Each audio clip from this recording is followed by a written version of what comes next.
शक्तीपीठच्या समर्थनार्थ शेतकऱ्यांनी कोल्हापूरमध्ये घोषणाबाजी केली। शक्तीपीठ महामार्गासाठी शेतकरी जिल्हाधिकाऱ्यांच्या कार्यालयात दाखल झाले। सातबारा घेऊन हे शेतकरी जिल्हाधिकाऱ्यांच्या कार्यालयात पोहोचले।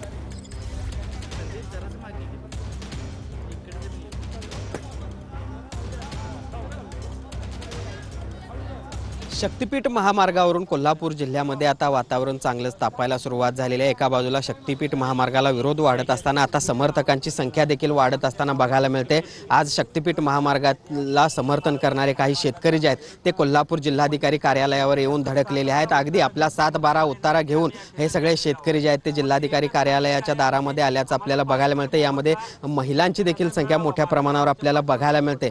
आपल्यासोबत इथल्या काही महिला देखील आहेत, बोलूयात। काय सांगाल, एका बाजूला शक्तीपीठ विरोध आहे, मात्र तुम्ही अगदी उतारे घेऊन या सगळ्या जिल्हाधिकारी कार्यालयाच्या दारात आम्ही सगळे शेतकरी सातबारे घेऊन इथं आलेलो आहे योग्य मोबदल्यासाठी, आणि आम्ही शक्तीपीठ होण्यासाठी शासनाला हे करत आहे। तुमची मागणी काय? एका बाजूला विरोध आहे, मात्र तुम्ही समर्थनात उतरलेला आहे। एकतर कणी महाराष्ट्राचा आणि भारताचा विकासाचा आम्हाला म्हणजे एक भाग व्हायचा आहे, त्यामुळे आम्ही शक्तीपीठसाठी समर्थन करत आहे। या सगळ्यामुळे येत्या काळामध्ये शक्तीपीठ महामार्गावरून कोल्हापूर जिल्ह्यातील वातावरण चांगलंच तापणार असं चिन्ह निर्माण झालेले आहे। सुनील काटकरचं, भूषण पाटील, TV9 मराठी, कोल्हापूर।